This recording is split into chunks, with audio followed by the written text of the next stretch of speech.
పడుచు పొగడబడుచున్న తండ్రి స్తోత్రాలు. లోకములో పాపములో పడి చెడిన నన్ను మమ్మలను ప్రేమించి రక్షించినందుకు స్తోత్రాలు. దినదినము మాకు తోడుగా ఉంటూ ప్రతి కీడు అపాయం నుంచి తప్పిస్తూ ఇంతవరకు మా జీవితాల్లో మీరు జరిగిస్తూ వచ్చిన ఎన్నో మేలు ఉపకారములకై స్తుతిస్తుంటున్నాం. ఈ వారములో ఈ దినం వరకు మీరు చేసిన మేలులో ఉపకారములకై స్తోత్రాలు. సాయంకాల సమయంలో బైబిల్ పఠనం నిమిత్తమై మీ సన్నిధికి రావడానికి చూపిన కృపకై స్తోత్రాలు. చెరువు వచ్చిన మీ బిడ్డలందరినీ బట్టి స్తుతిస్తూ రావాల్సిన వారు నడిపించండి.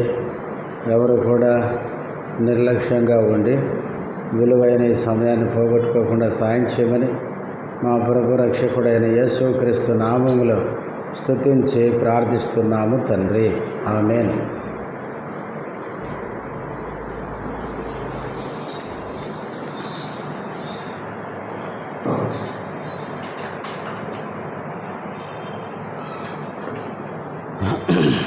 పాటల పుస్తకంలో నుంచి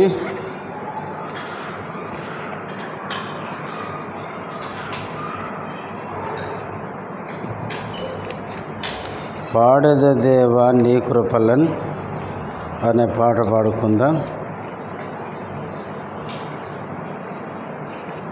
పాట సంఖ్య 228. కొత్త పుస్తకంలో 228వ పాట. పాత పుస్తకంలో 226.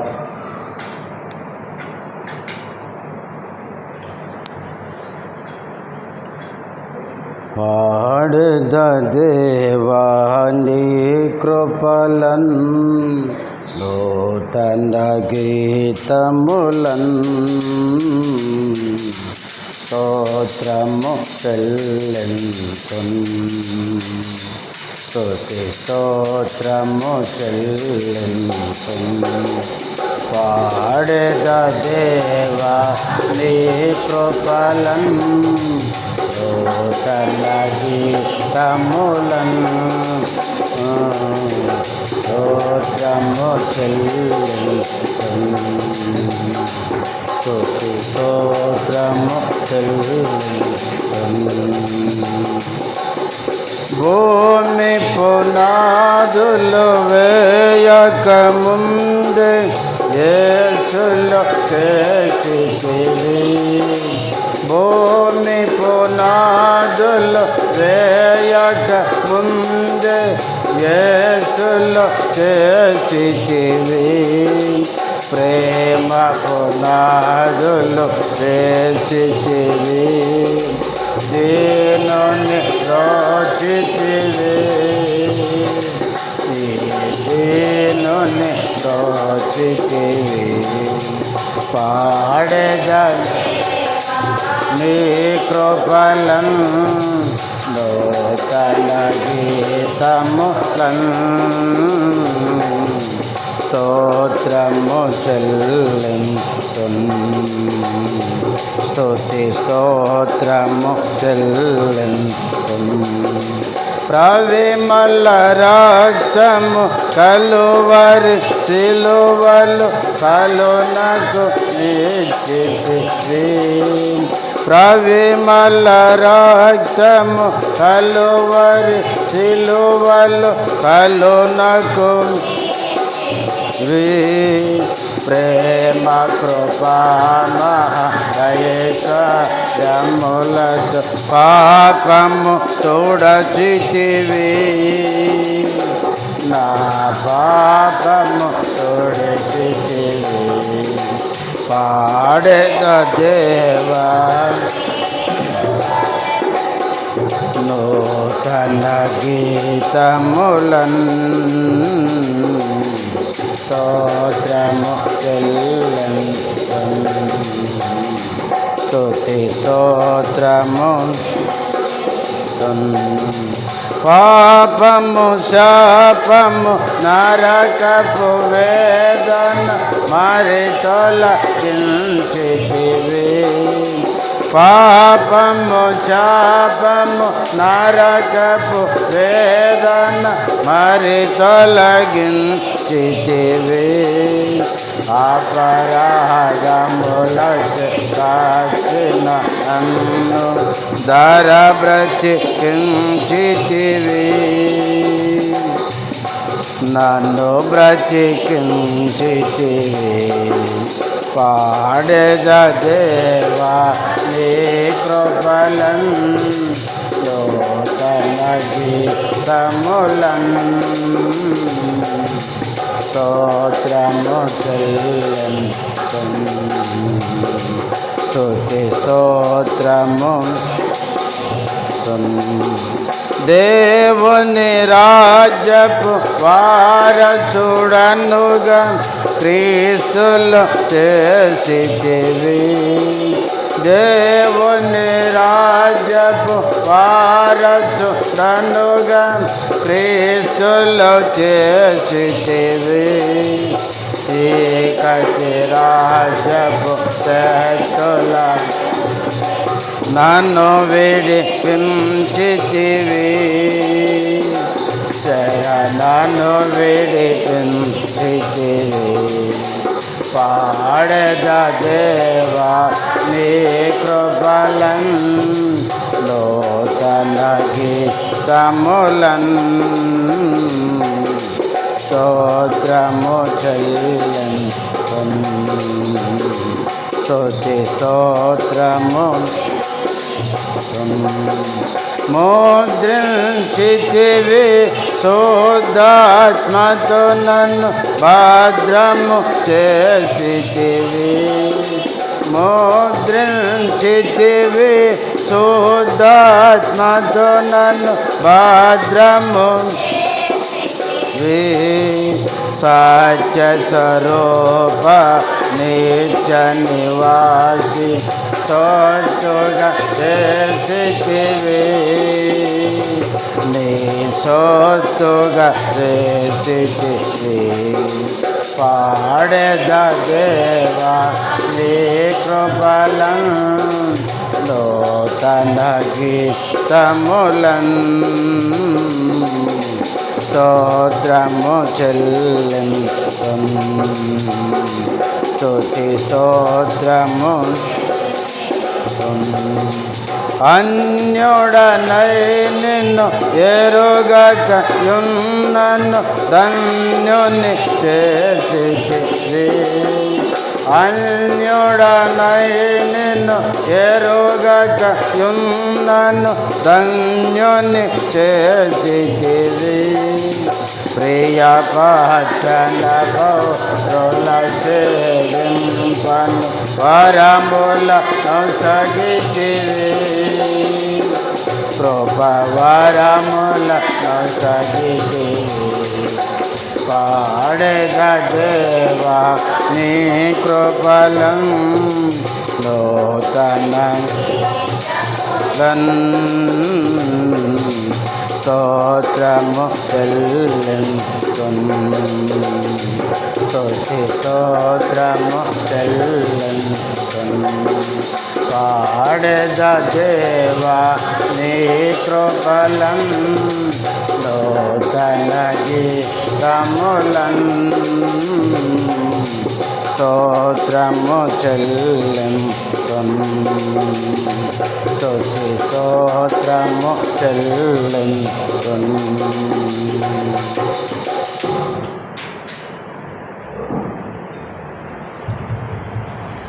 కొంచెం సౌండ్ పెట్టకూడదా? ఇది పెట్టు. Hello mike check. Praise the lord. Okay.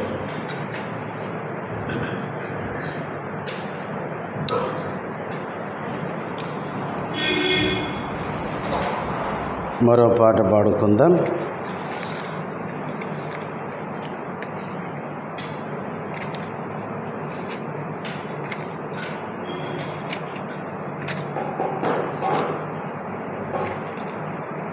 పాట సంఖ్య 460. కొత్త పుస్తకములో 460, పాత పుస్తకములో 457 క్రీస్తు ప్రభు తన రక్తం ఇచ్చి అని పాట.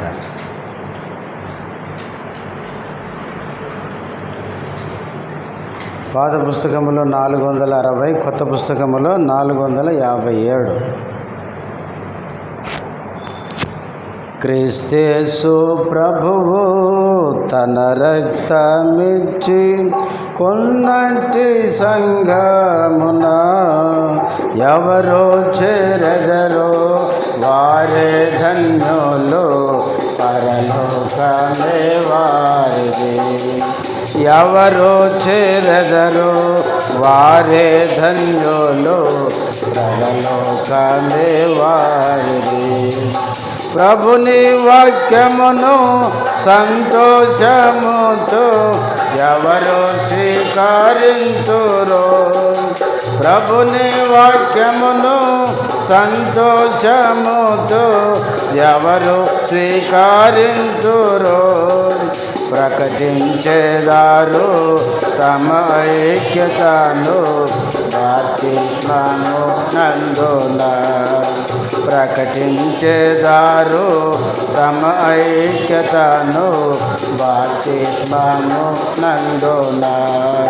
క్రీస్తు ప్రభువు తన రక్తం కొన్నటి సంఘమున ఎవరు చేరెదరో వారే ధన్యులు, పరలోకమే వారిది.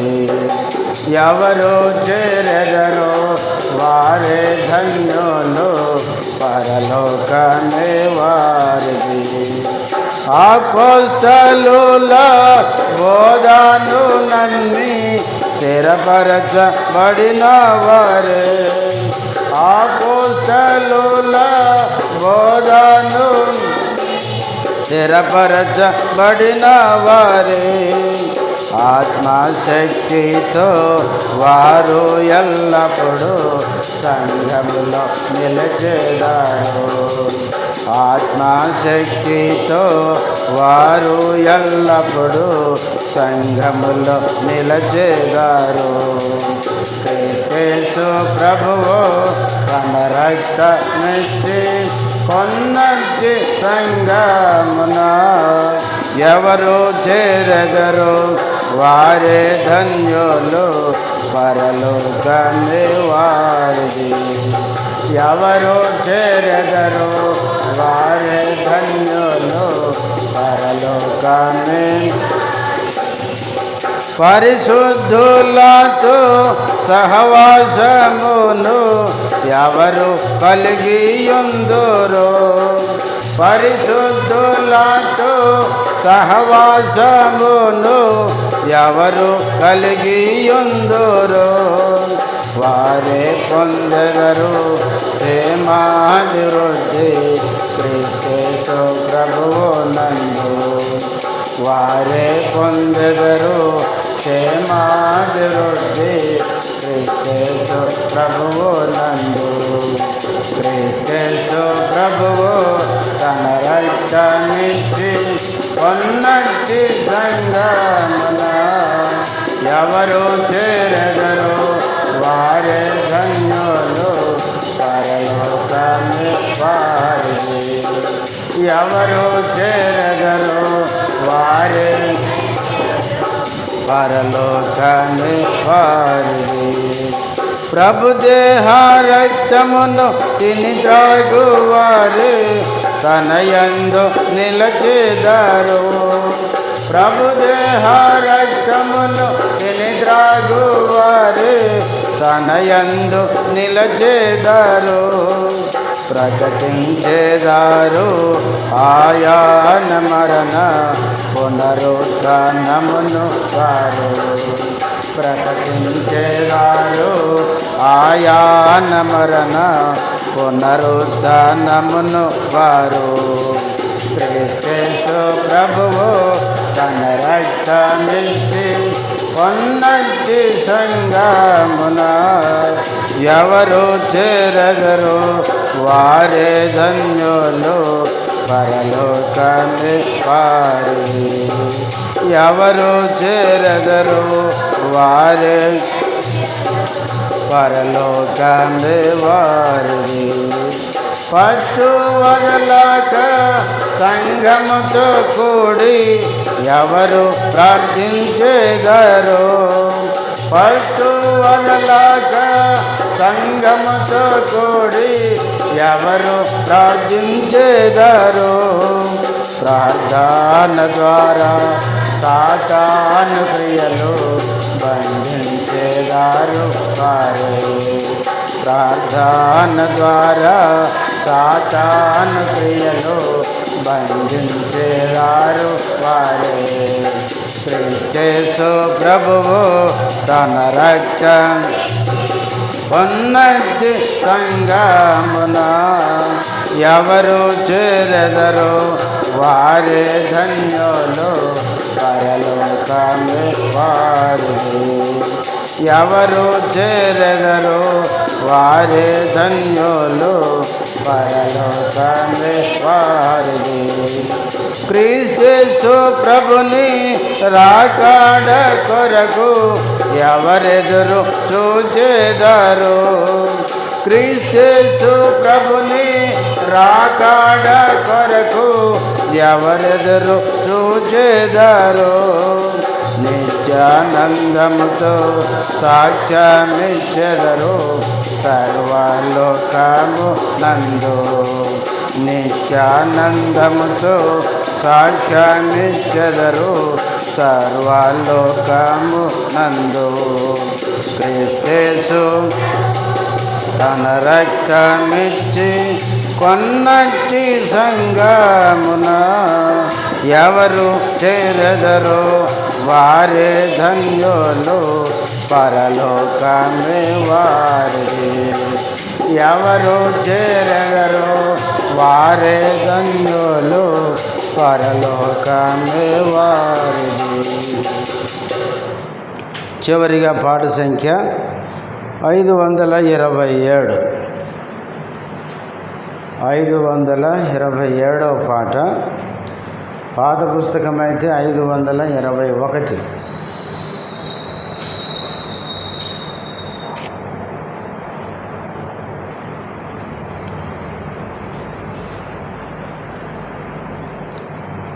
కొత్త పుస్తకములో 527, పాత పుస్తకములో 521. విమ్మోగ నడిపించితివి నెమ్మది గల ఈ స్థలమునకు ప్రభు. విమ్మోగ నడిపించితివి మాకున్న స్థలము ఈరుకనియు నీకు మొరలిడగా.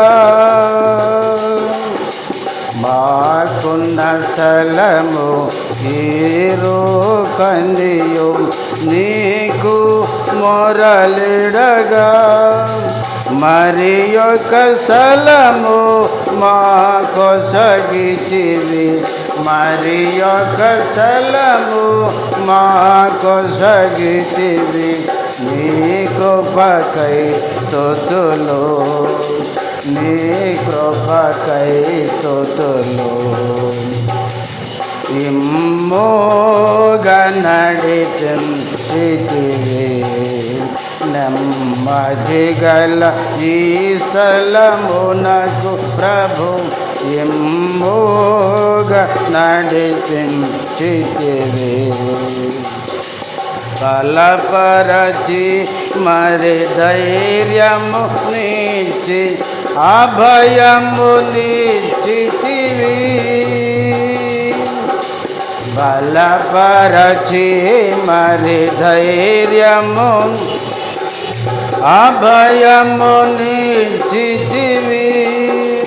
ఇలా నీ మందిరమును నిర్మింప, ఇలా నీ మందిరమును నిర్మింప జనులను కూర్చితివి, జనులను కూర్చితివి. ఇమ్మోగా నడిపించితివి, నెమ్మది గల ఈ స్థలమునకు ప్రభు ఇమ్మోగా నడిపించితివి. ప్రభువా నీకై నిర్మింపబడిన నీ మందిర ఘనత, ప్రభువా నీకై నీ మందిర ఘనత, సకల దేశ నివాసులయందు, సకల దేశ నివాసులయందు బాసిల్ల గోరితివి, బాసిల్ల గోరితివి. ఇమ్మోగా నడిపించితివి, నెమ్మది గల ఈ స్థలమునకు ప్రభు ఇమ్మోగా నడిపించితివి. నీ మధ్యలో నా ఆత్మయున్నదని సెలవిచ్చిన యేసు, నీ మధ్యలో నా ఆత్మయున్నదని సెలవిచ్చిన యేసు, ప్రభువా మాకు తోడైయుండి, ప్రభువా మాకు తోడైయుండి పని జరిగించితివి, పని జరిగించితివి. ఇమ్మోగా నడిపించితివి, నెమ్మది గల ఈ స్థలమునకు ప్రభు ఇమ్మోగా చితివి. పుష్కలమై బహు జలమయమైన తావుకు తెచ్చితివి, పుష్కలమై బహు జలమయమైన తావుకు తెచ్చితివి. ఎస్కోలు ద్రాక్ష ఫలములుగా, ఎస్కోలు ద్రాక్ష ఫలములుగా ఫలింపగోరితివి, ఫలింపగోరితివి. ఇమ్మోగా నడిపించితివి, నెమ్మది గల ఈ స్థలమునకు ప్రభు ఇమ్మోగా చితివి. అన్యజనులు ఆశ్చర్యపడిరి నీ ఘన కార్యముకై, అన్యజనులు బహు ఆశ్చర్యపడిరి నీ ఘన కార్యముకై, గుర్తించిరిగా నీ అద్భుతములు, గుర్తించిరిగా నీ అద్భుతములు. దేవా స్తోత్రములు, దేవా ఇమ్మోగా నడిపించితివి, నెమ్మది గల ఈ స్థలమునకు ప్రభు ఇమ్మోగా చితివి. వెండి బంగారములన్నీయు నీవి దండిగా నీచెదవు, వెండి బంగారములన్నీయు దండిగా నీచెదవు, మెండుగా నీదు మేలుల కొరకై, మెండుగా నీదు మేలుల హల్లెలూయా పాడెదము, హల్లెలూయా పాడెదము. ఇమ్మోగా నడిపించితివి నెమ్మది గల ఈ స్థలమునకు ప్రభు, ఇమ్మోగా నడిపించితివి.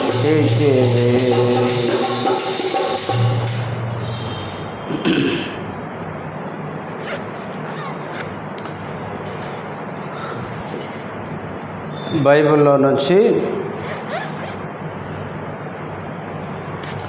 అపోస్తలుల కార్యములు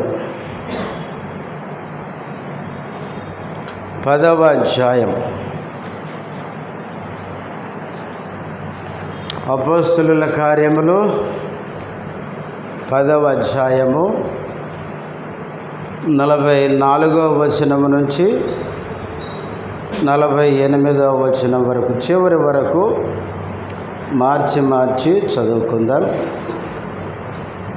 పేతురు ఈ మాటలు ఇంకా చెప్పుచుండగా అతని బోధ విన్న వారందరి మీదకి పరిశుద్ధాత్మ దిగెను.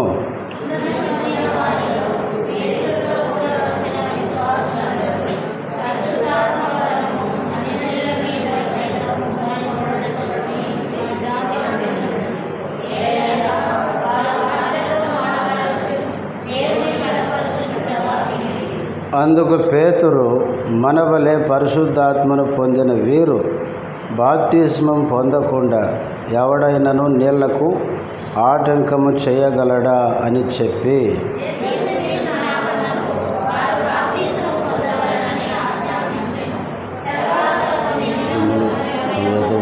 వారతని వేడుకున్నారు. ప్రార్థన చేసుకుందాం.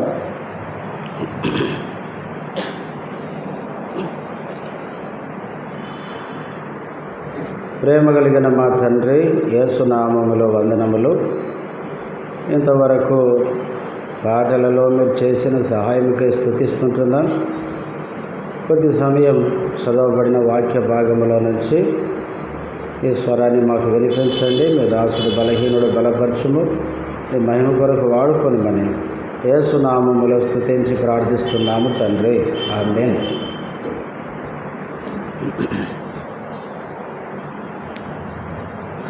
మనము అపోస్తలుల కార్యములు ధ్యానిస్తున్నాం. ఈ 10వ అధ్యాయం మొదటి నుంచి 43వ వచనం వరకు ఇప్పటికే మనము ధ్యానం చేస్తూ వచ్చాము. ఈరోజుతో 10వ అధ్యాయం పూర్తి చేయబడుతుంది. ఈరోజు చివరి భాగం 44 నుంచి 48 వచనాల్లో ఉన్న సంగతులు కొద్ది సమయం మనము జ్ఞాపకం చేసుకుందాం. 44వ వచనం. పేతురు ఈ మాటలు ఇంకా చెప్పుచుండగా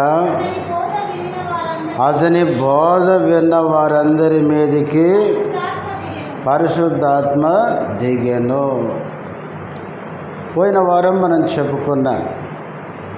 34వ వచనము నుంచి 43వ వచనం వరకు కొర్నేలు ఇంటిలో పేతురు చేసిన బోధ లేక ప్రసంగము.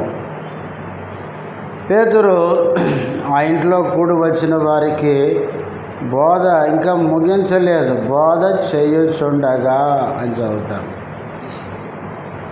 ఆయన ప్రసంగము చేస్తూ ఉండగానే అతని బోధ విన్న వారందరి మీదకి పరిశుద్ధాత్మ ఏమైంది? దిగి వచ్చాను.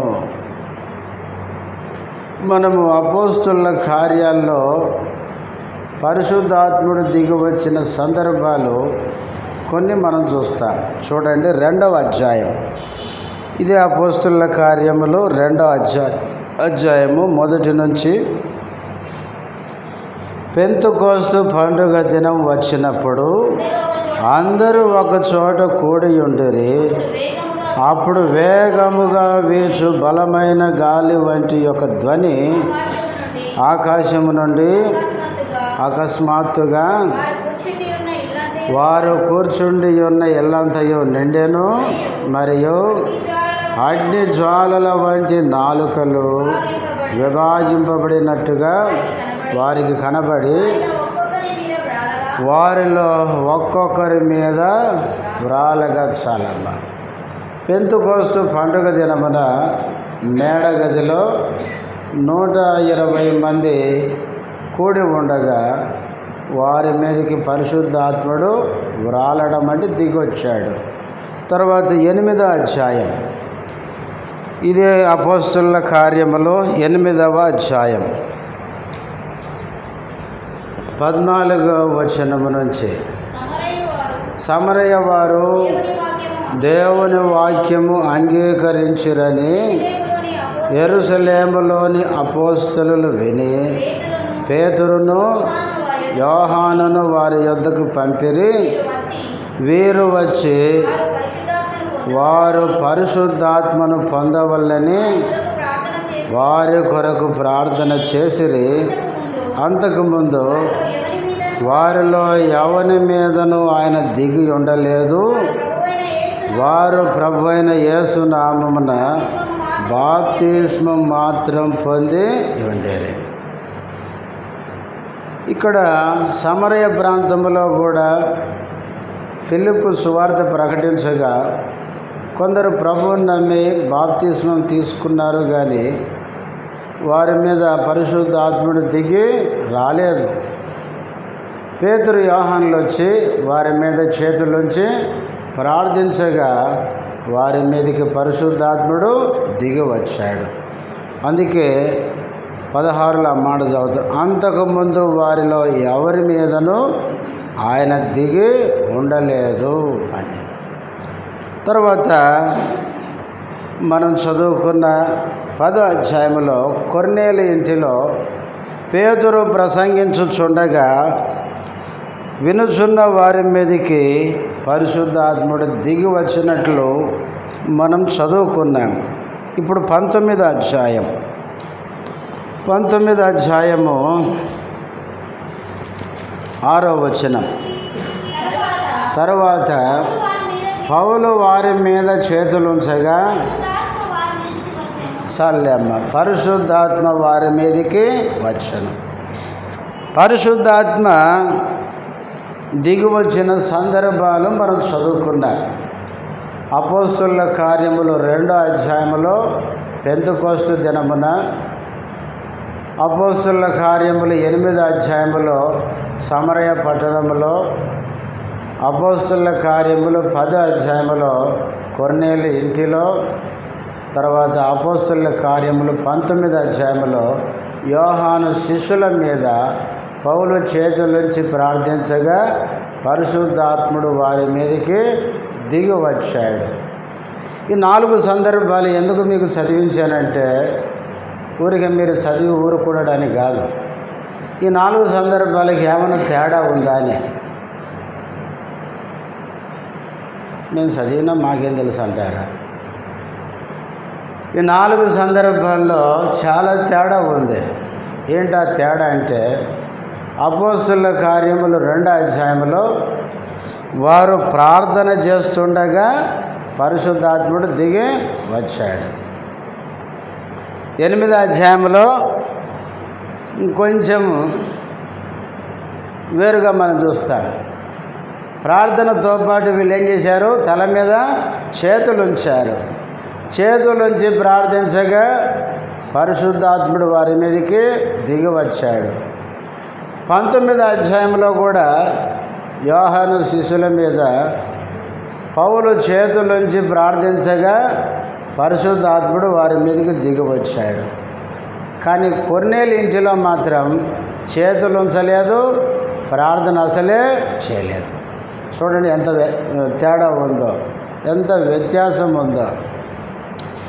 ఎందుకు మీకు ఈ విషయాలు చెప్తున్నానంటే, ఈ రోజుల్లో కొందరు బోధిస్తున్నారు ఏమనంటే, పరిశుద్ధాత్ముడు మన మీదకి దిగి రావాలంటే, పరిశుద్ధాత్మని మనం పొందాలి అంటే పెంతెకోస్తు దినమున ప్రార్థించినట్లే ఈరోజు మనం కూడా ఏం చేయాలి? ప్రార్థించాలి అని చెప్తున్నారు. ఒకవేళ అదే నిజమైతే మరి కొన్నేళ్ళ ఇంటిలో ఎందుకు ప్రార్థన చేయకుండా దిగొచ్చాడు? అది దీనికి కూడా సమాధానం చెప్పాలి కదా. ప్రార్థన చేయకుండానే కొర్నేలి ఇంటిలో పరిశుద్ధాత్ముడు ఎట్లా దిగి వచ్చాడు? ఇక రెండవది, కొంతమంది ఏం చెప్తున్నారంటే సమరయ ప్రాంతంలో పేతురు యోహానులు వచ్చి వారి మీద చేతులుంచి ప్రార్థించగా పరిశుద్ధాత్ముడు వారి మీదకి దిగి వచ్చాడు కనుక ఆత్మపూర్ణులైన దైవజనులు వచ్చి మన నెత్తిన చేయబెట్టి ప్రార్థన చేస్తే అప్పుడు కానీ మనం పరిశుద్ధాత్మ మన మీదకి దిగిరాడు అని కూడా బోధిస్తున్నారు. ఒకవేళ ఇదే నిజమైతే పెంతెకోస్తు రోజు చేతులు ఎందుకు పెట్టలేదు? కొన్నేళ్ళ ఇంటిలో కూడా వాళ్ళు చేతులు పెట్టలేదు, ప్రార్థనే చేయలేదు. మరి వారు ఆత్మను పొందారు, ఎట్లా పొందారు? అందుకనే ఈ బోధలన్నీ చేసే వాళ్ళకి అసలు బైబిల్ బొత్తిగా తెలియదు. అది ఎవరో చెప్పారు, విన్నారు, నేర్చుకున్నారు, కానీ బైబిల్లో ఏముందో, బైబిల్లో ఉన్నది ఎందుకుందో వారికి అర్థమే వాళ్ళకి కాలేదు. అర్థం చేసుకోకుండా ఎవరో చెప్పిన బోధలు విని అది నిజమని వాళ్ళు నమ్మారు. ఈరోజు సంఘాల్లో చెప్పి ప్రజల్ని కూడా తప్పుదారికి నడిపిస్తున్నారు. వాస్తవంగా ఈ 4 సందర్భాలు ఇలా ఒక ప్రత్యేకమైన సందర్భాలు గుర్తుపెట్టుకోండి. పెంతెకోస్తు రోజు పరిశుద్ధాత్ముడు దిగి వచ్చాడు. ఎందుకు? వాగ్దానం యొక్క నెరవేర్పు. అసలు వారు ప్రార్థన చేసింది ఎందుకు అంటే వాగ్దానము నెరవేరడానికి. చూడండి, లూకాసు సువార్త చివరి అధ్యాయం, లూకాసు సువార్త చివరి అధ్యాయము 49వ వచనం. ఇదిగో నా తండ్రి వాగ్దానము చేసినది మే మీదికి పంపుచున్నాను, మీరు పైనుండి శక్తి పొందు వరకు పట్టణములో నిలిచి ఉండుడని.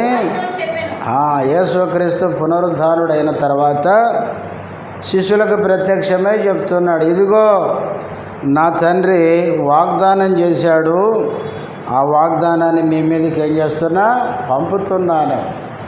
ఆ వాగ్దానము నెరవేరేంత వరకు యెరూషలేం పట్టణంలో నుంచి మీరు వెళ్ళొద్దు అని చెప్తున్నాడు. ఇప్పుడు అపోస్తుల కార్యములు మొదటి అధ్యాయం, అపోస్తుల కార్యములు మొదటి అధ్యాయము 4వ వచనం.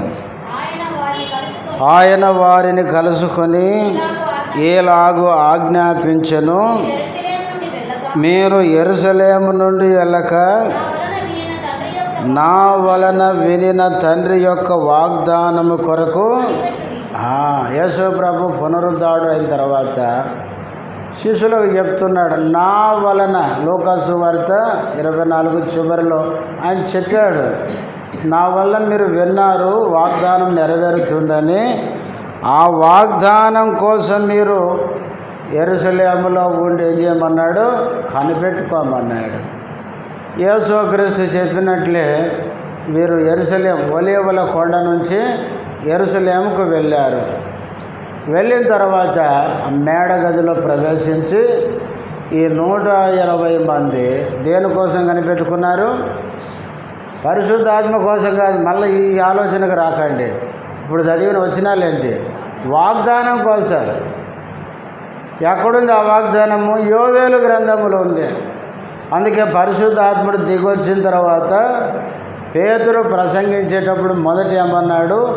యోవేలు ప్రవక్త సెలవిచ్చినట్లు ఇది జరిగింది అని చెప్పినాడు. అంటే పెంతెకోస్తు రోజు జరిగింది యోవేలు ప్రవక్త ప్రవచించినట్లు పరిశుద్ధాత్మను, అంత్య దినముల యందు నా ఆత్మను మనుషులందరి మీద కుమ్మరిస్తాను అన్నాడు. కనుక ఆ వాగ్దానం నెరవేర్పు కోసం ఆనాడు 120 మంది ప్రార్థనలో కనిపెట్టుకున్నారు. ఆ విధంగా పరిశుద్ధాత్ముడు వారి మీద దిగివచ్చాడు. తర్వాత అపోస్తుల కార్యములు 8వ అధ్యాయం అయితేనేమి, అపోస్తుల కార్యములు 10వ అధ్యాయములు అయితేనేమి, అపోస్తుల కార్యములు 19వ అధ్యాయంలో పెంతెకోస్తు తర్వాత 3 సార్లు దిగి వచ్చినట్లు బైబిల్లో మనం చూస్తాం. ఎందుకు అంటే ఆత్మ కుమ్మరింపు లేక ఆత్మ దిగి రావడం అనేది బైబిల్ ఏముందంటే ఆత్మ బాప్తిస్మము అని ఉంది. ఏంటది? ఆత్మ బాప్తిస్మము అని ఉంది. చూడండి, మత్తయి సువార్త 3వ అధ్యాయం, మత్తయి సువార్త 3వ అధ్యాయం 11వ వచనం. మారు మనసు నిమిత్తము నేను నీళ్లలో మీకు బాప్తిస్మమిచ్చుచున్నాను, అయితే నా వెనక వచ్చుచున్నవాడు నాకంటే శక్తిమంతుడు, ఆయన చెప్పులు మోయుటకైనను నేను పాత్రుడను కాను. ఈ మాట గమనించండి. ఆయన పరిశుద్ధాత్మలోను అగ్నితోనూ మీకు బాప్తిస్మమిచ్చును. యేసుక్రీస్తును గురించి బాప్తిస్మమిచ్చి యోహాను చెబుతూ, నేను నీళ్లలో మీకు బాప్తిస్మం ఇస్తున్నాను, నా వెనక ఒక ఆయన వస్తున్నాడు, ఆయన దేంట్లో ఇస్తాడు మీకు బాప్తిస్మం? పరిశుద్ధాత్మలో అని చెప్పినాడు. ఇప్పుడు అపోస్తుల కార్యములు 1వ అధ్యాయం 5వ వచనం. యోహాను నీళ్లతో బాప్తిస్మం ఇచ్చెను గాని కొద్ది దినములలోగా మీరు పరిశుద్ధాత్మలో బాప్తిస్మం పొందెదరనెను. ఇక్కడ యేసు ప్రభు కూడా యోహాను బాప్తిస్మాన్ని గురించి చెబుతూ, బాప్తిస్మం ఇచ్చి యోహాను నీళ్ళలో మీకు బాప్తిస్మం ఇచ్చాడు, కొద్ది దినాల్లో మీరు దేంట్లో తీసుకుంటారు? పరిశుద్ధాత్మలో అన్నాడు. కొద్ది దినాల్లో అంటే ఒక 10 రోజుల్లోనే. యేసుక్రీస్తు ఆరోహణమైన తర్వాత 10 రోజులకి పెంతెకోస్తు పండుగ వచ్చింది. ఆ పెంతెకోస్తు పండుగ దినమున పరిశుద్ధాత్ముడు వారి మీదకి దిగి రావడము, అది పరిశుద్ధాత్మల్లో ఏంటంటే బాప్తిస్మం. ఇది మీరు గుర్తుపెట్టుకోవాలి. కాబట్టి పరిశుద్ధాత్మలో బాప్తిస్మమే ఆత్మ దిగి రావడం లేక ఆత్మ కుమ్మరింపు. అయితే 8వ అధ్యాయములో సమరయ ప్రాంతములో, 10వ అధ్యాయములో కొన్నేళ్ళ ఇంటిలో ఆ కుమ్మరింపు మరలా ఎందుకు జరిగింది అంటే, అసలు ఈ బాప్తిస్మం ఎందుకు ఇస్తాడు యేసు ప్రభు అనేది పౌలు కొరింథీయులకు రాస్తూ చెప్పినాడు. చూడండి, కొరింథీయులకు రాసిన 1వ పత్రిక 12వ అధ్యాయం 13వ వచనం. ఎలాగనగా యూదులమైనను గ్రీసు దేశస్థులమైనను దాసులమైనను స్వతంత్రులమైనను మనమందరము ఒక్క శరీరంలోనికి ఒక్క ఆత్మయందే బాప్తిస్మం పొందితిమి. మనమందరము ఒక్క ఆత్మను పానము చేసిన వారమైతిమి. గమనించారా? యూదులు కానీ, గ్రీసు దేశస్థులు కానీ, దాసులు కానీ, స్వతంత్రులు కానీ ఒక్క ఆత్మయందే ఏం పొందారంట? బాప్తిస్మం. ఎందుకు ఈ బాప్తిస్మము? ఒక్క శరీరములోనికి. శరీరం అంటే సంఘములోనికి. మీరు బాగా అర్థం చేసుకోవాలి వాక్యాన్ని. ఆత్మ బాప్తిస్మం ఎందుకు అంటే సంఘములో చేర్చుకోవడానికి. అయితే దేవుని ఉద్దేశం ఏంటి? అపోస్తుల కార్యములు 1:8 యేసుప్రభు అన్నాడు, పరిశుద్ధాత్మ మీ మీదికి దిగి వచ్చినప్పుడు మీరు శక్తి పొందెదరు. ఆ శక్తి చేత ఎక్కడ? యెరూషలేములో, సమరయలో, యోదయ సమరయ బూదిగంతాల వరకు నాకు సాక్షులయ్యుందురు. ఇప్పుడు దేవుని యొక్క ఉద్దేశం ఏంటంటే సంఘం అనేది యెరూషలేములో ఆరంభం కావాలి. పరిశుద్ధాత్ముడు దిగి వచ్చినప్పుడు యెరూషలేము నుంచి యోదయ సమరయ అన్యులు బూదిగంతాల వరకు వెళ్ళి వీళ్ళందరూ సంఘం అనే ఒక్క శరీరంలో ఏం కావాలి? చేర్చబడాలి వీళ్ళు. అయితే మీరు ఇప్పుడు వినాలి బాగా. అపోస్తుల కార్యములు 2వ అధ్యాయంలో పరిశుద్ధాత్ముడు దిగొచ్చాడు. సువార్త ఎక్కడ ఆరంభమైంది? యేసుప్రభు చెప్పినట్లే అపోస్తులు 1:8 యెరూషలేములో స్టార్ట్ అయింది. పేతురు సువార్త ప్రకటించగా ఇంచుమించు 3,000 మంది ప్రభువుని నమ్మారు. 120 మంది ఆల్రెడీ ప్రార్థన చేస్తుండగా ఆత్మ దిగొచ్చాడు. వారికి 3,000 మంది చేర్చబడ్డారు. 3,120 మంది సంఘము అక్కడ స్టార్ట్ అయింది. ఇక అపోస్తుల కార్యములు 3వ అధ్యాయం నుంచి 7వ అధ్యాయం వరకు యెరూషలేము తర్వాత ఎక్కడికి పోవాలా? యూదుల మధ్య సువార్త. అందుకే అపోస్తుల కార్యములు మనం ధ్యానించాం. 3 నుంచి 7 అధ్యాయాల వరకు యూదుల మధ్యనే సువార్త వెళ్తూ వచ్చింది. తర్వాత 8వ అధ్యాయంలో తర్వాత ఎక్కడికి వెళ్ళాలి? సమరయకు వెళ్ళాలి. అయితే ఇప్పుడు ఒక ప్రశ్న ఏంటంటే, యూదులు సమరయులను చేర్చుకుంటారా? అది నేను చెప్పాలనుకుంది. అయితే దేవుని ఉద్దేశం ఏంటంటే, సంఘం అనే ఒక శరీరంలో ఏం కావాలి? సమరయులు వచ్చి చేరాలి, అన్యులు వచ్చి చేరాలి. కొరింథీ 1వ పత్రిక 12:13 అదే పౌలు చెప్పింది. ఒక్క ఆత్మలో బాప్తిస్మం పొంది ఒక్క శరీరముగా యూదులు లేడు, గ్రీసు దేశస్తులు లేడు, అన్యులు లేడు, ఎవ్వరు లేడు. దేవుడు రక్షించిన ప్రతి వ్యక్తి ఒక్క శరీరములో ఐక్యం కావాలి. అయితే అపోస్తుల కార్యములు 8వ అధ్యాయానికి వచ్చేసరికి ఫిలిప్పీ సమరయ ప్రాంతానికి వెళ్ళాడు, సువార్త చెప్పాడు, రక్షణ పొంది బాప్తిసం తీసుకున్నాడు. కానీ ఆత్మ దిగిరాలి. ఎందుకు తెలుసా? ఒకవేళ నమ్మిన రోజే వాళ్ళ మీదకి దిగి వచ్చి ఉంటే ఇప్పుడు సమరయుల సంఘం వేరే అయ్యేది, యూదుల సంఘం వేరైపోయేది. ఒక్క శరీరంలో ఐక్యం కాలేరు. ఇంకొక విషయం ఏంటంటే, యూదులు ఎప్పుడు కూడా అన్యులను ఎన్నడూ చేర్చుకోరు. వాళ్ళు సమరయులు కానీ అన్యులను కానీ యూదులు ఎన్నడూ చేర్చుకోరు. అందుకనే అపోస్తుల కార్యములు 8వ అధ్యాయంలో పేతురు యోహానులను ఆత్మ ద్వారా సమరయకు నడిపించి వాళ్ళు వచ్చిన తర్వాత చేతులుంచి ప్రార్థించినప్పుడు అందరూ చూస్తుండగా దేవుని ఆత్మ వారి మీదకి దిగిరాగా వీళ్ళకేమర్థమైంది? వీళ్ళను కూడా మాలాగా దేవుడు అంగీకరిస్తున్నాడు. అప్పటిదాకా యూదులు ఏమనుకున్నారంటే, మేమే దేవుని ప్రజలం, దేవుడు ఆయన మాకే దేవుడు, అన్యజనులను దేవుడు రక్షించడు అనుకున్నారు. మీకు ఒక మాట చదివిస్తే కొద్దిగా అర్థమైంది. చూడండి, అపోస్తుల కార్యములు 11వ అధ్యాయం.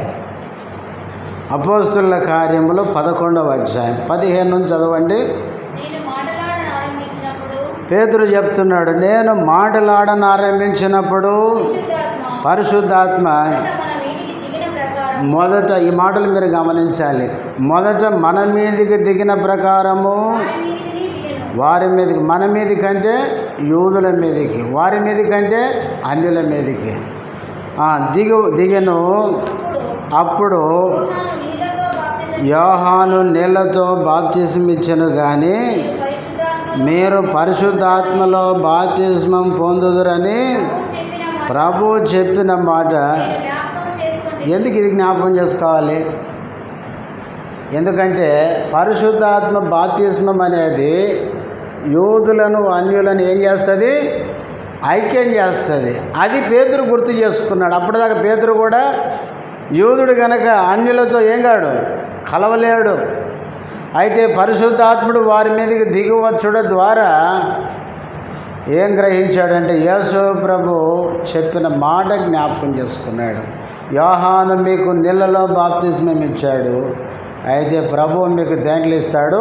పరిశుద్ధాత్మలో బాప్తిస్మం ఇస్తాడు అని చెప్పిన మాట జ్ఞాపకం చేసుకున్న తర్వాత చదవమ్మా. ప్రభు అయిన యేసుక్రీస్తునందు విశ్వాసం ఉంచిన మనకు అనుగ్రహించినట్టు దేవుడు వారికి కూడా సమాన వరము అనుగ్రహించి ఉండగా, దేవుని అడ్డగించుటకు నేను ఏ పాటి వాడనని చెప్పాను. ఇప్పుడు అసలు విషయం చెప్పినాడు. వాస్తవంగా యూదులు అన్యులకు ఏం చెప్తారు? అడ్డం చెప్తారు. మీరు మాతో సమానులు ఎన్నడూ గారని చెప్తారు. మేమే దేవుని ప్రజలు, మేమే దేవుని జనం, మాతో మీకు ఏమాత్రం సంబంధమే లేదు అనేవారు. అయితే దేవుని ఉద్దేశం ఏంటంటే యూదులు, అన్యులు, సమరయులు అందరూ ఏం కావాలి? సంఘమనే శరీరంలో ఐక్యం కావాలి. అందుకనే అపోస్తుల కార్యాలు మీరు గుర్తుపెట్టుకోవాలి. 8వ అధ్యాయంలో సమరయుల మధ్య పేతురు, యోహానులు చేతి పెట్టి ప్రార్థించినప్పుడు పరిశుద్ధాత్ముడు దిగి రావడం, ఇదంతా ఎందుకు దేవుడు చేశాడంటే సమరయులను కూడా దేవుడు అంగీకరిస్తున్నాడు, రక్షిస్తున్నాడు. కాబట్టి వారిని మీరేం చేయాలి? సంఘములో చేర్చుకోవాలి. 10వ అధ్యాయంలో కూడా కొర్నేలి ఇంటిలో పరిశుద్ధాత్ముడు ఎందుకు దిగి వచ్చాడంటే, ప్రియులారా, అలా దిగి రావడానికి కారణం అసలు అపోస్తుల కార్యముల్లోనే పరిశుద్ధాత్ముడు దిగొచ్చిన సందర్భాలన్నీ కూడా ఎందుకు దిగొచ్చాడంటే యోధులు గ్రహించాలి ఏమని, వీళ్ళను కూడా మనలాగా దేవుడు ఏం చేస్తున్నాడు? అంగీకరిస్తున్నాడు. కనుక నమ్మిన మనతో కూడా వీళ్ళని ఏం చేయాలి? చేర్చుకోవాలి అని. ఇప్పుడు మీకు అర్థమైంది కదా ప్రియులారా. అపోస్తుల కార్యములు 2వ అధ్యాయంలో వాగ్దానము నెరవేర్పుగా పెంతెకొస్తు దినాన పరిశుద్ధాత్ముడు దిగొచ్చాడు. 8వ అధ్యాయంలో దేవుడు సమరయులను కూడా సంఘంలో చేర్చుకోవడానికి వాళ్ళను అంగీకరించాడు అనేదానికి గుర్తుగా 10వ అధ్యాయంలో కూడా కొర్నేలి అన్యులు గనుక వాళ్ళను కూడా దేవుడు రక్షించి సంఘంలో చేర్చుకోవడానికి అంగీకరిస్తున్నాడు అనేదానికి గుర్తుగా పరిశుద్ధాత్ముడు వారి మీదకి దిగి వచ్చాడు. అయితే ఒక విషయం ఏంటంటే పెంతెకొస్తు రోజు ప్రార్థించినట్టు ఇప్పుడు ప్రార్థన చేయాల్సిన అవసరమే లేదు. 8వ అధ్యాయంలో సమరయుల మీద చేతులుంచి ప్రార్థించినట్లు ఇప్పుడు ప్రార్థన చేయాల్సిన అవసరమే లేదు. ఎందుకు అంటారేమో ప్రియులారా, బైబిల్లో అవి జరగడానికి కారణం ఏంటంటే యూదులకు తెలియడానికే, అంతే ప్రియులారా. యూదులకు తెలియడానికే వీళ్ళను కూడా దేవుడు రక్షించి సంఘములో చేర్చుకోవడానికి అంగీకరించాడు అనేదానికి గుర్తుగానే ఆ కార్యం జరిగించాడు. తర్వాత పరిశుద్ధాత్మను పొందడానికి మనం ప్రార్థన చేయాల్సిన అవసరం లేదు. అంటే నమ్మిన తర్వాత ప్రార్థన అవసరం లేదు, నమ్మిన తర్వాత చేతులు పెట్టాల్సిన పని లేదు, నమ్మిన తర్వాత ఉపవాసం చేయాల్సిన పని లేదు. ఎందుకు అంటే మీరు బైబిల్ని రోమాపత్రిక, అపోస్తుల తర్వాత రోమాపత్రిక, రోమా నుంచి ప్రకటన గ్రంథం దాకా మీరు చదవండి. అపోస్తులు ఎక్కడ ఒక్క వచనం కూడా రాయలేదు ఏమని, పరిశుద్ధాత్మను పొందాలంటే ఏం చేయాలి? ఉపవాసం ఉండి ప్రార్థన చేయాలని. పరిశుద్ధాత్మను పొందాలంటే తల మీద చేతులుంచి అభిషిక్తుడైన దైవసేవకుడు ప్రార్థన చేయాలని ఒక్క వచనం చూపించండి. కానీ ఈ మాట ఉంది, ఏ మాట? యేసునందు విశ్వాసం ఉంచినప్పుడు పరిశుద్ధాత్మను పొందుతామని. చూడండి, గలతీయులకు రాసిన పత్రిక 3వ అధ్యాయం, గలతీ 3వ అధ్యాయం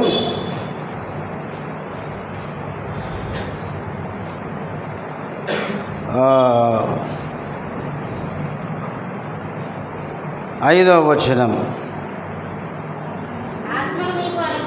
ఆత్మను మీకు అనుగ్రహించి మీలో అద్భుతములు చేయించువాడు ధర్మశాస్త్ర సంబంధ క్రియల వలన లేక విశ్వాసముతో వినుట వలన చేయుచున్నాడు. పౌలు వీళ్ళను ప్రశ్నిస్తున్నాడు.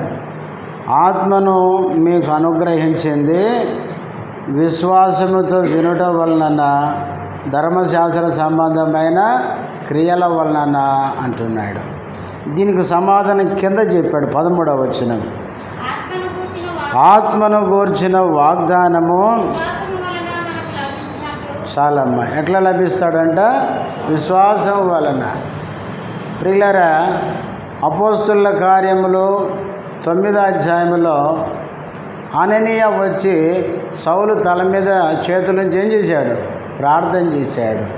ఇదే పౌలు అపోస్తుల కార్యములు 19వ అధ్యాయంలో యోహాను శిష్యుల మీద చేతులుంచి ఏం చేశాడు? ఈయన కూడా ప్రార్థన చేశాడు. కానీ అదే పౌలు పత్రికలు రాసేటప్పుడు ఏమన్నాడు? పరిశుద్ధాత్మ మీకు లభించాలంటే యేసు ప్రభునందు ఏం చేయాలి? విశ్వాసం. ఎఫెసీ పత్రిక, ఎఫెసీలకు రాసిన పత్రిక 1వ అధ్యాయం 13వ వచనం. మీరును సత్యవాక్యమును అనగా మీ రక్షణ సువార్తను విని క్రీస్తునందు విశ్వాసం ఉంచి వాగ్దానము చేయబడిన ఆత్మచేత, పరిశుద్ధాత్మ వాగ్దానము చేత, ఆత్మచేత ఎప్పుడు ముద్రించబడ్డారంట? ఆడ చూడండి, మీ రక్షణ సువార్త విని క్రీస్తునందు విశ్వాసం ఉంచి. గుర్తుపెట్టుకోండి, పరిశుద్ధాత్ముని సంఘ ఆరంభములో యోధులతో అన్యులు చేర్చబడడానికి గుర్తుగా అప్పుడు ఆ సూచనలు ఇచ్చాడు. కానీ యోధులతో అన్యులు సంఘములో చేర్చబడిన తర్వాత ఇప్పుడు మనం ప్రభువుని నమ్మి రక్షణ పొందితే నమ్మిన రోజే పరిశుద్ధాత్మను దేవుడు మనకు అనుగ్రహిస్తాడు. మనం ప్రత్యేకంగా ప్రార్థన చేయక్కర్లేదు. ప్రత్యేకంగా ఎవరో వచ్చి మన మీద చేతులుంచి ప్రార్థన చేయాల్సిన అవసరము లేదు. ఇది మనం గుర్తుపెట్టుకోవాలి. అపోస్తుల కార్యాల్లో సంఘ ఆరంభం, యోధులు మొదట రక్షించబడ్డారు. అపోస్తులు మొదటి 7 అధ్యాయాల్లో 8లో సమరీలు, 10లో అన్యులు, వీళ్ళందరూ ఏం కావాలా?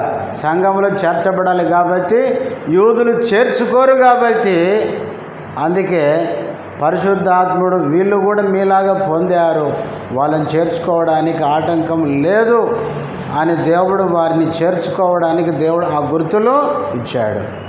ఇప్పుడు ఈరోజు కూడా మీరు యేసుని నమ్మితే ఆత్మను పొందరు. 5 రోజులు ఉపవాసం ఉండి చేయండి ప్రార్థన అంటే అంతకంటే బుద్ధిహీనత ఒకటి ఉండదు. లేదు అక్కడెవరో నెత్తిన చేసి చేయి పెట్టి ప్రార్థన చేస్తే ఆత్మ వస్తున్నాడు ఆడికి పోదామంటే అంతకంటే బుద్ధిహీనత ఇంకొకటి లేదు. ఇంకొక విషయం ఏంటంటే, అపోస్తుల కార్యాల్లో 8వ అధ్యాయంలో కానీ 10వ అధ్యాయంలో కానీ 19వ అధ్యాయంలో కానీ వాళ్ళు చేతులుంచి ప్రార్థన చేశారు అంటే దానికి ఒక కారణం ఉంది. ఈరోజు ప్రార్థన చేస్తేనే ఆత్మ దిగి వస్తాడంటే ఎందుకు చేయాలి? కారణం ఏంటి? ఆ రోజు సమరీయులు అన్యులు చేర్చబడాలి, కారణం ఉంది. ఆల్రెడీ యూదులతో అన్యులు ఏం చేయబడ్డారు? చేర్చబడ్డారు. ఇంకొక మాట చెప్పాలంటే ఇప్పుడు అన్యులు సంఘములో చేర్చబడి అన్యుల కాలమే అన్నాడు రామపత్రికల పౌలు. కాబట్టి యూదులకి ఏముంది? ఇప్పుడు ముసుగుందంట. అందుకే యూదులు యేసుని ఏం చేయడం లేదు, అంగీకరించడం లేదు. ఇప్పుడు అన్యులందరూ చేర్చబడే కాలం, అన్యులు చేర్చబడే కాలం సంపూర్ణమైతే యూదులకున్న ముసుగు ఏమైతే దేవుడు తొలగిస్తాడు అని ఉంది. అట్లాంటప్పుడు ప్రియులారా, అపోస్తుల కార్యాలు జరిగిన కార్యాలు ఈరోజు కూడా జరగాలనుకోవడం ఎంత అజ్ఞానమో ఆలోచించండి. అందుకే బైబిల్ని మనం సరైన విధానములో అర్థం చేసుకోవాలి. సరే, ఏది ఏమైనా అపోస్తుల కార్యములు 11వ అధ్యాయంలో కొర్నేలి ఇంటిలో పేతురు ప్రసంగిస్తుండగా వాళ్ళు విన్నారు అంటే హృదయంలో కూడా ఏం చేశారు? విశ్వసించారు కనుక వారి మీదకి ఎవరు వచ్చారండి? పరిశుద్ధాత్ముడు దిగాడు. ఎప్పుడైతే పరిశుద్ధాత్ముడు వారి మీదకి వచ్చాడో 46వ వచనం మధ్యలో చివరిలో చూడండి, ఏలయనగా వారు భాషలతో మాట్లాడచ్చు దేవుని గణపరచుచుండగా వినిరి. ఆ దిగి వచ్చిన రోజు వారు ఏం మాట్లాడినారంట? భాషలు మాట్లాడినారంట. ఈ భాషల విషయంలో కూడా చాలా కన్ఫ్యూజన్ ఉంది. మొన్న ఒక ఆయన ప్రసంగిస్తూ ఒక పెద్ద సేవకుడే ఏం చెప్తున్నాడంటే, భాషలతో మాట్లాడితే ఎవరికి అర్థం కాదు అని చెప్పినాడు. ఎవరికి అర్థం కాదని చెప్పిన ఈయన ఉదాహరణకి అని దానియేలు గ్రంథం 4వ అధ్యాయంలోకి పోయినాడు. పోయి బెల్షస్సర్ రాజు దేవుని మందిరంలో ఉపయోగించే ఉపకరణాలు తెప్పించుకొని అందులో ద్రాక్షరసం పోసుకొని ఏం చేశాడు, తాగుచుండగా ఏమొచ్చింది, దేవుని హస్తం వచ్చింది. వచ్చి గోడ మీద మినీ టెకెల్ ఉపార్సిన్ అని రాసిపోయింది. ఆ అక్షరాలు ఎవరి భాష అన్నాడు ఆయన. ఎవరి భాష అంటే దేవుని భాష అని ఆయన చెప్తున్నాడు. బబులోనులో ఉండే జ్యోతిష్కులను, మంత్రగాలను, ఇంకా రకరకాల వాళ్ళందరినీ పిలిపించాడు రాజు. వాళ్ళందరికీ ఆ అక్షరాలు చదవడం రాలేదు. ఎందుకంటే అది ఎవరి భాష, దేవుని భాష అని చెప్పినాడు. ఆ తర్వాత చివరికి దానియేలును పిలిపించగా, దానియేలు దేవుని ఆత్మ కలిగినవాడు గనక ఆ అక్షరాలు చదివి ఏం చెప్పాడు, చక్కగా వివరించాడు అని చెప్పాడు. ఇప్పుడు నేనేం అడుగుతానంటే, ఎవరికి అర్థం కాదని నువ్వే చెప్పావు, దానియేలుకి అర్థమే చదివాడని నువ్వే చెప్పావు. ఏది నమ్మాలా? నీకు అర్థమైంది నేను చెప్పింది? ఆయనే ముందేం చెప్పాడంటే, భాషలతో మాట్లాడితే ఎవ్వరికి అర్థం కాదని ఆయన చెప్పినాడు. చివరికి దానియేలుకి అర్థమైంది, చదివి చెప్పినాడని చెప్పినాడు. అంటే ఇప్పుడు ఈయన జనాలు ఏం కావాలంటే, అబ్బా ఎంత మర్మం చెప్పినాడు అని జనాలు అమాయకంగా మోసపోవాలి. ప్రియులారా, బైబిల్లో ఎక్కడ భాషలతో మాట్లాడినా అక్కడంతా అర్థమైంది. అర్థం కాని భాష బైబిల్ ఎక్కడా లేదు. అపోస్తలుల కార్యములు 2వ అధ్యాయంలో చూడండి, కొన్ని వచనాలు మీకు చదివిస్తాను. 2వ అధ్యాయం 4వ వచనం. అందరూ పరిశుద్ధాత్మతో నిండిన వారై ఆ ఆత్మ వారికి వాక్శక్తి అనుగ్రహించిన కొలది పెంతెకోస్తు రోజు పరిశుద్ధాత్ముడు దిగి వచ్చినప్పుడు అందరూ అన్య భాషలతో మాట్లాడినారు. వాళ్ళు మాట్లాడుతుంటే ఏమైందంటే 6వ వచనంలో, ఈ శబ్దము కలుగుగా జనులు గుంపులుగా కూడి వచ్చి ఎక్కడికి వచ్చారు? ఆ మేడగది దగ్గరకు వచ్చారు. శబ్దం వచ్చేసరికి పరిగెత్తుకుంటూ వచ్చారు. వస్తే వాళ్ళు ప్రతి మనుషుడు తన స్వభాషతో వారు మాట్లాడుట విని, ఎవరి భాషలో మాట్లాడినారు వీళ్ళు అంటే అర్థమైతే కాదా? నా భాషలో అవతల వ్యక్తి మాట్లాడితే నాకు అర్థమైతే కాదా? ఇంకా కొంచెం కిందికి రండి, 8వ వచనం. మనలో ప్రతివాడు తాను పుట్టిన దేశపు భాషలో వీరు మాటలాడుట మనం వినుచున్నామే. అంటే అన్య భాషలు మాట్లాడుతుంటే విన్నవాళ్ళు చెప్పుకుంటున్నారు. ఏమని? మనలో ప్రతివాడు తాను పుట్టిన దేశపు భాషలో మాట్లాడుతున్నారే, ఇదేమి అన్నారు. అంటే నేను పుట్టిన దేశ భాషలో అవతల వ్యక్తి మాట్లాడి నాకు అర్థమైతే కదా. అందుకే ఈ భాగం మీరు బాగా చదవండి ఆలోచిస్తూ. అర్థమైంది కాబట్టి 3000 మంది ఏమైనారు, ప్రభుని నమ్ముకున్నారు. భాష అర్థం కాలేదు అనుకోండి, ఎవరు మారు మనసు పొందరు. బైబిల్లో ప్రియులారా, భాషలను గురించి మనం ఎక్కడ చదివినా, పౌలు కూడా కొరింథీయులకు రాస్తూ చూడండి 14వ అధ్యాయం, కొరింథీయులకు రాసిన మొదటి పత్రిక 14వ అధ్యాయం. మీరు కొరింథీ పత్రిక 12వ అధ్యాయంలో ఆత్మవరాలను గురించి పౌలు చెప్తాడు. 13వ అధ్యాయంలో ప్రేమను గురించి చెప్తాడు. ఎందుకు తెలుసా? దేవుడు మనకిచ్చిన వరాల్ని ప్రేమతో ఏం చేయాలి, ఉపయోగించాలి. ప్రేమ లేకుండా ఉట్టి వరాలు ఉంటే ఏం కాదు, వ్యర్థమని అది పౌలు చెప్పాడు. కొరింథీ సంఘంలో అందరికీ వరాలు ఉన్నాయి కానీ వాళ్ళ మధ్య ఏం లేదు, ప్రేమ లేకపోతే అన్ని సమస్యలు వచ్చినాయి. ప్రేమ లేకపోతే కలహాలు, గొడవలు, కొట్లాటలు, భేదాలు ఇవన్నీ వస్తాయి. కొరింథీ సంఘంలో ప్రేమ లేకుండా వరాలు ఉన్నాయి. అందుకే పౌలు మీకు వరాలంటే చాలా ఇష్టము, ఆశ ఉంది, కానీ మీలో ప్రేమ లేదు, అది ముఖ్యమైనదని 13లో చెప్పి 14వ అధ్యాయంలో ఏం చెప్తాడో తెలుసా? భాష, ప్రవచన వరం, ఈ రెంటి గురించి మాట్లాడతాడు. చూడండి 14వ అధ్యాయం 6వ వచనం.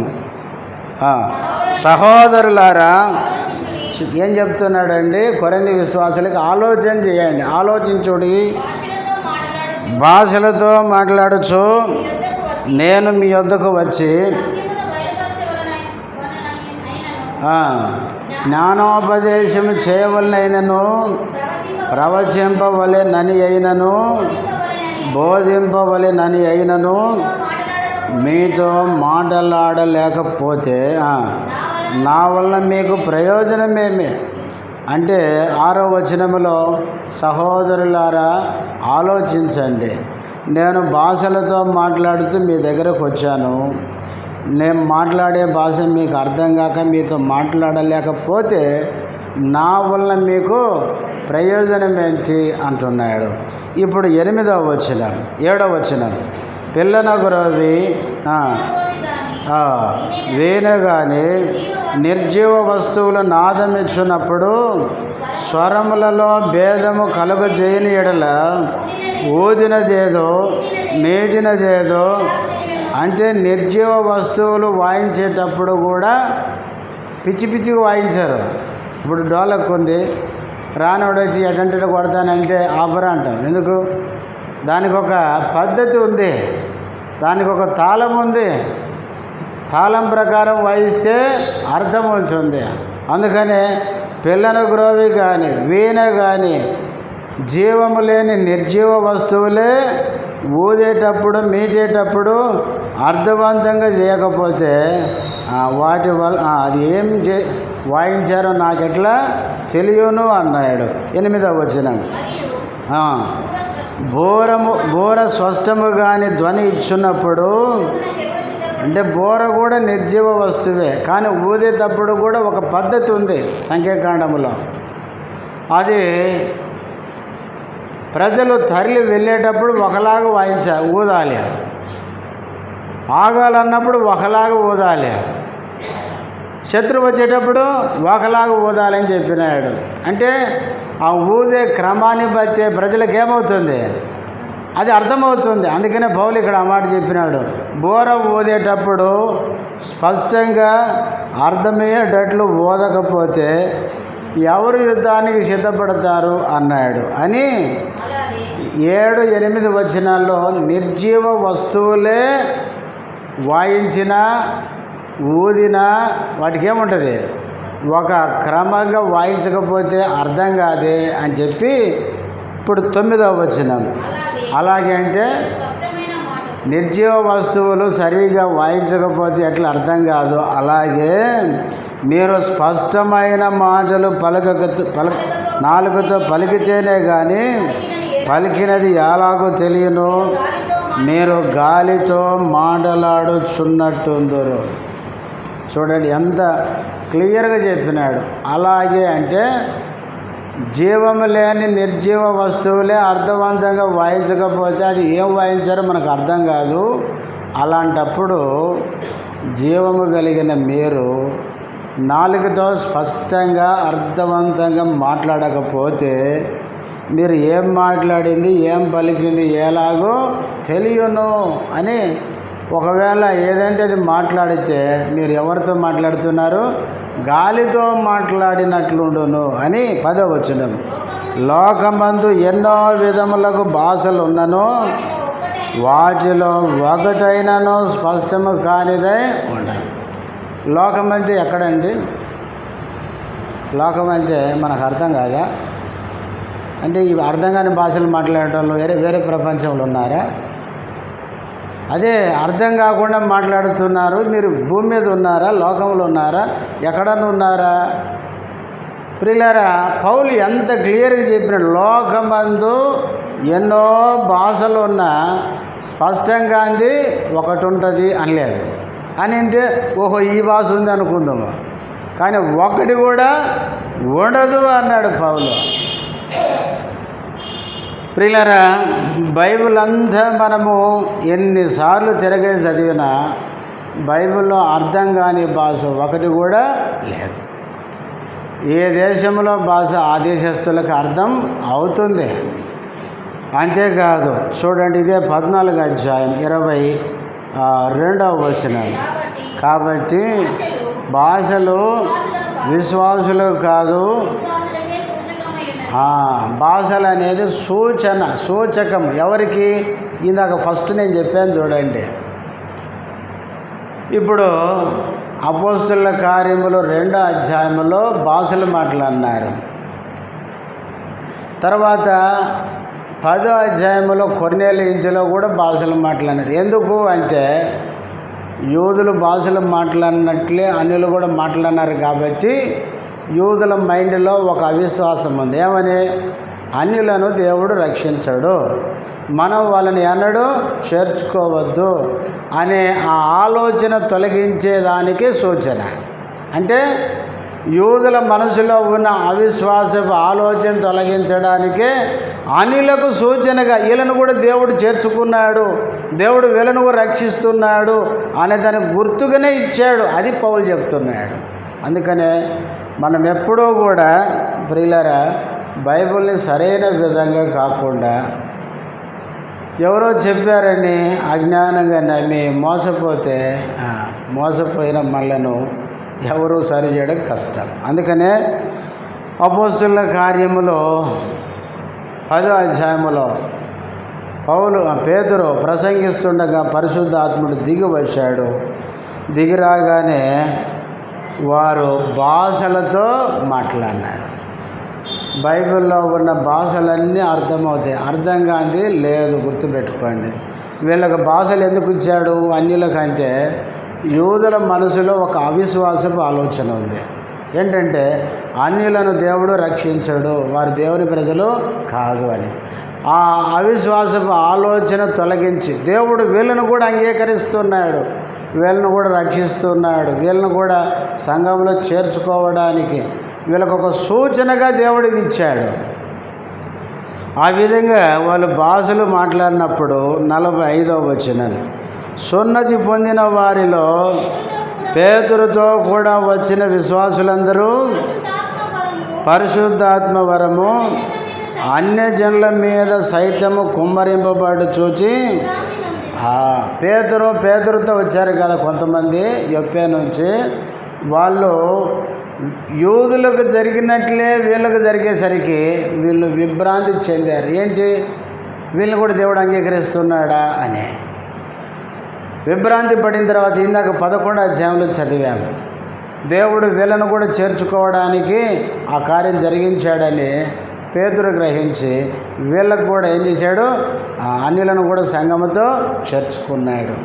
కాబట్టి ప్రియులారా, ఇక్కడ పరిశుద్ధాత్ముడు దిగి వచ్చాడు, సూచనగా దేవుడు వీళ్ళను కూడా అంగీకరించాడని భాషలు ఇచ్చాడు.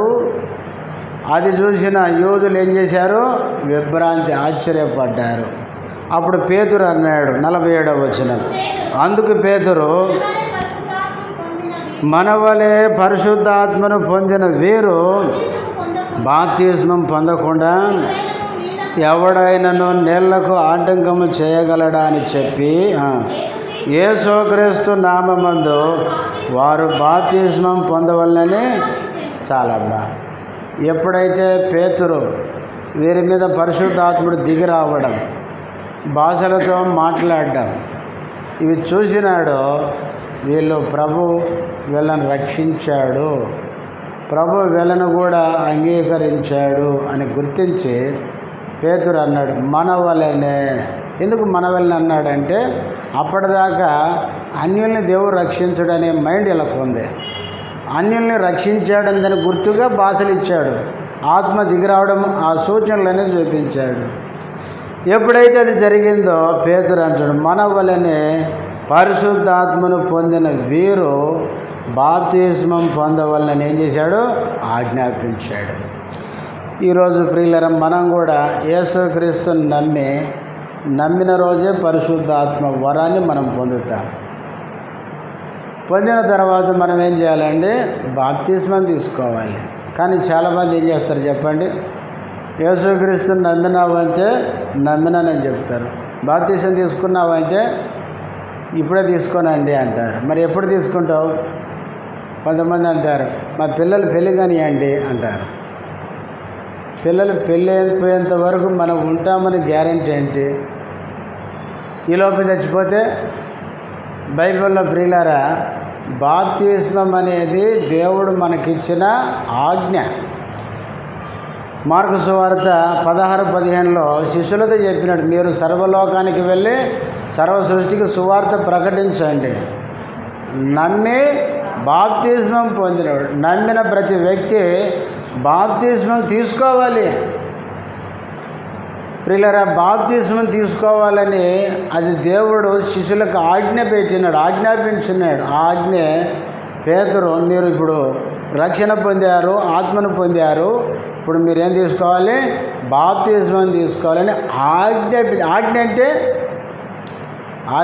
ఆర్డర్ అన్నమాట. ఆజ్ఞ అంటే ఖచ్చితమైతే చేస్తా, లేదనే దానికి లేదు. ప్రియులారా, ఆజ్ఞ అంటే అర్థం ఏంటంటే ఖచ్చితంగా తీసుకోవాలని. యేసుక్రీస్తుని నమ్మిన ప్రతి వ్యక్తి బాప్తిస్మములు ఏం చేయాలంటే సాక్ష్యం ఇవ్వాలి. బాప్తిస్మం అంటే ఏమి లేదు, యేసుక్రీస్తుని నమ్మావు, పరిశుద్ధాత్ముడు నీలోనికి వచ్చాడు, అది లోపల జరిగిన కార్యం. లోపల జరిగిన ఆ కార్యాన్ని సంఘం ఎదుట ఏంటంటే బహిరంగమైన సాక్ష్యమే ఏంటంటే బాప్తిస్మం. కాబట్టి యేసుని నమ్మిన మనమందరం కూడా ఖచ్చితంగా బాప్తిస్మము తీసుకోవాలి. లూకా సువార్త 2 మాటలు చదివి ముగించేద్దాం. 6వ అధ్యాయం, లూకా సువార్త 6వ అధ్యాయం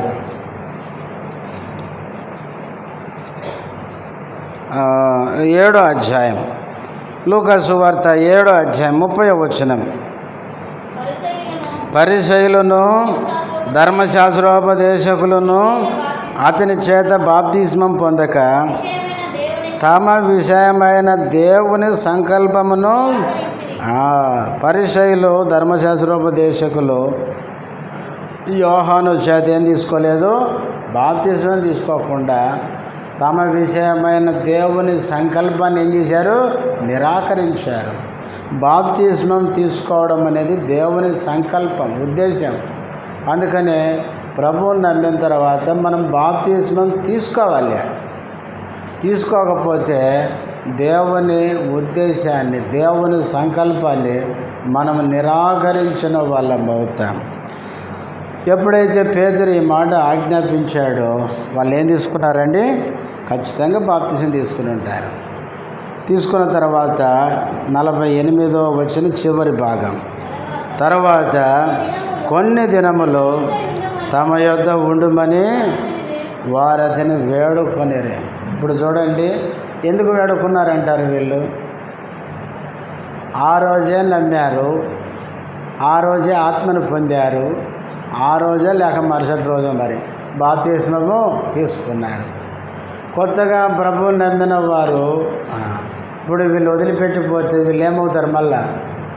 మళ్ళీ వెనక్కి పోయే అవకాశం ఉంది. అందుకనే వాళ్ళు పేతురుతో వచ్చిన వారిని వేడుకున్నారు, కొంతకాలం మాతో ఉండాలి అని. ఎందుకంటే కొత్తగా నమ్మిన వారికి ఏముండాలండి? దేవుని పిల్లల సహవాసం.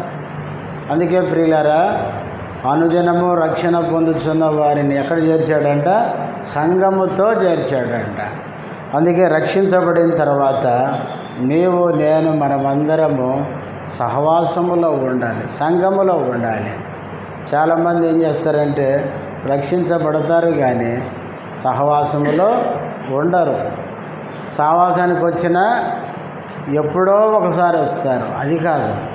ప్రభువుని నమ్మి మనం విశ్వాసములో ఎదగాలంటే, రక్షణ పొంది రక్షణ ఎదుగు నిమిత్తము ఏం చేయాలంటే సంఘములో ఉండి, సహవాసములో ఉండి, ప్రార్థన, వాక్యము, బల్ల ఇవన్నీ ఉంటాయి. దేవుని పిల్లల అనుభవాలు మనం వింటున్నప్పుడు మన విశ్వాసము బలపడుతుంది. సహవాసము లేదనుకోండి, మొలిసిన చెట్టుకు నీళ్ళు లేకపోతే ఏమైంది? ఎండిపోద్ది. అట్లా మనం ఆత్మీయంగా మనము చచ్చిన స్థితికి వస్తాం. అందుకనే మనము రక్షించబడిన తర్వాత సహవాసములో ఉండాలి. ఒక్క మాట చదివి ప్రార్థన చేసుకుందాం. హెబ్రీ పత్రిక హెబ్రీలకు రాసిన పత్రిక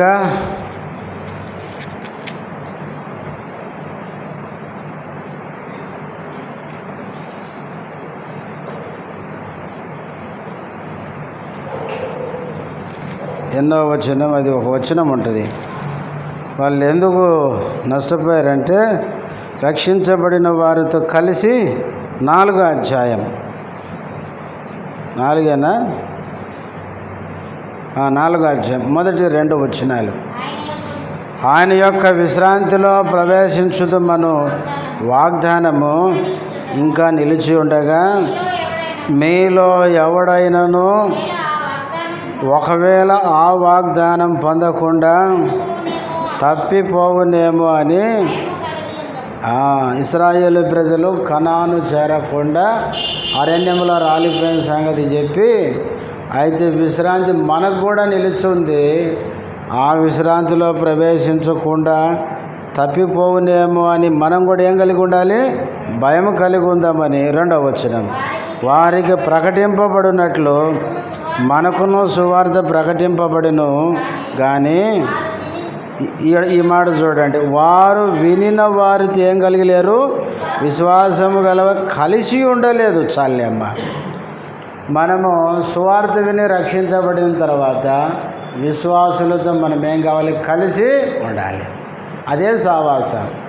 చాలామంది ఏం చేస్తారంటే రక్షణ పొందినామంటారు కానీ మందిరానికి పోరు. పోయినా గుడ్ ఫ్రైడే, ఈస్టర్, క్రిస్మస్, జనవరి, ఇది నోటెడ్ అన్నమాట. ప్రియులారా, ఇట్లాంటి విశ్వాసులు ఎన్నడూ ప్రభు రాకడ కొరకు సిద్ధపడలేరు. ప్రభు వచ్చినప్పుడు ప్రభువును కలుసుకోలేరు. రక్షించబడిన ప్రతి విశ్వాసి సావాసానికి రావాలి. ఆదివారమే కాదు, కొంతమంది ఆదివారమే వస్తారు, అది కూడా సరైంది కాదు. మధ్య రోజుల్లో కూడా. అందుకే ప్రభు రాకడ సమీపించే కొలది హెబ్రీ 10వ అధ్యాయంలో ఉంది, మరి ఎక్కువగా కూడుకోవాలంట. మనం ఎంత అవకాశం ఉంటే అంత దేవుని పిల్లలతో సావాసం కూడి రావాలి. మనము 4 విషయాలు చెప్పాను. 1, కొన్నేళ్ళ ఇంట్లో ప్రసంగం విని విశ్వసించిన వారి మీద పరిశుద్ధాత్ముడు దిగాడు. 2, వారు భాషలతో మాట్లాడినారు. 3, బాప్తిసం తీసుకున్నారు. 4, మీరు మాతో కొంతకాలం ఉండమని సావాసం కలిగి ఉన్నారు. మనము దేవుని వాక్యం విని రక్షించబడి పరిశుద్ధాత్మను పొందాలి.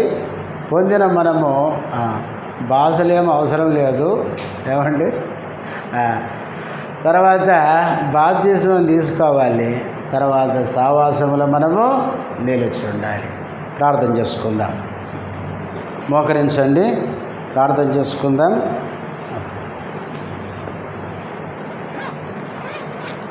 దయచేసి గమనించండి, రేపు ఉదయకాలం 10:30 గంటలకి ప్రకాశన్న సుశీలక్క వారి ఇంటిలో ఇల్లు కొత్త ఇల్లు కట్టుకున్నారు.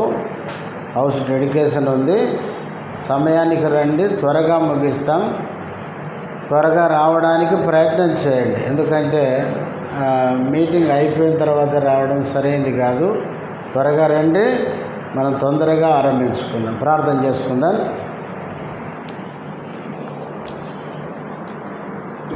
ప్రేమ కలిగిన మా పరలోకపు తండ్రి, యేసుక్రీస్తు నామములో వందనాలు, స్తోత్రాలు. బైబిల్ పఠనములో మా ముందుకు తెచ్చిన మీ మాటలకై స్తోత్రాలు. కొన్నేళ్ళ ఇంటిలో చేరువచ్చిన ప్రజలు పేతురు ప్రసంగం విన్నారు, హృదయంలో నమ్మారు. పరిశుద్ధాత్ముడు వారి మీదకి దిగి వచ్చాడు. ఆరంభ దినాల్లో ఇవన్నీ సూచన అంతే. పరిశుద్ధాత్ముడు వారి మీదకి దిగి రావడం, వారు భాషలతో మాట్లాడడం, అన్య జనులను కూడా దేవుడు అంగీకరించాడు, రక్షించాడు అనేదానికి, యోధులతో చేర్చుకోవడానికి అవి గుర్తు అంతే. అందుకే పౌలు కొరింథీయులకు రాస్తూ భాషలు అవిశ్వాసులకు సూచన అన్నారు. తర్వాత వారు బాప్తిస్మం తీసుకోవాలని పేతురు ఆజ్ఞాపించాడు. వారు బాప్తిస్మం తీసుకుని ఉంటారు. తర్వాత పేతురు తనతో వచ్చిన వారు కొంతకాలం వారితో ఉండి వారితో సహవాసం చేస్తూ ఆత్మీయంగా ఇంకా బలపడాలని ఆశించి కొంతకాలం ఉండాలని వేడుకున్నారు. మేము కూడా ప్రభువును విశ్వసించి పరిశుద్ధాత్మ వరాన్ని పొంది బాప్తిస్మములో సాక్ష్యం ఇచ్చిన తర్వాత మేము దేవుని పిల్లల సహవాసం ఆశించాలి. దేవుని పిల్లల సహవాసం మమ్మల్ని ఆత్మీయంగా బలపరుస్తుంది. విశ్వాసములో, భక్తిలో, రక్షణలో ఎదిగేదానికి సావాసాన్ని మాకు ఇచ్చారు. నమ్మి రక్షించబడి సావాసంలో లేకపోతే మేము ఆత్మీయంగా ఎదగలేము. కాబట్టి విన్న మాటలు మా అందరిలో ఫలించినట్లుగా మీ ఆత్మ ద్వారా సరైన గ్రహింపునిచ్చి వాక్యాన్ని విశ్వసించి మీ కొరకు జీవించడానికి సాయం చేయండి. చేరువచ్చిన బిడ్డలందరినీ దీవించండి. పేరు పేరు వరుసన జ్ఞాపకం చేసుకురండి. రేపు ఉదయకాలం ప్రభువా ప్రకాశన్న సుశీలక్క వారు నూతన గృహాన్ని నిర్మించుకున్నారు. ఉదయకాలం గృహ ప్రతిష్ట ఉంది. మీరే సాయించు, వాతావరణం అనుకూలంగా ఉంచమని, అనేకులు రావడానికి నీకు మహిమకరంగా ఘనంగా కూడిక జరుగునట్లుగా సాయం చేయమని యేసుక్రీస్తు నామములో స్తుతించి ప్రార్థిస్తున్నాము తండ్రి. ఆమేన్.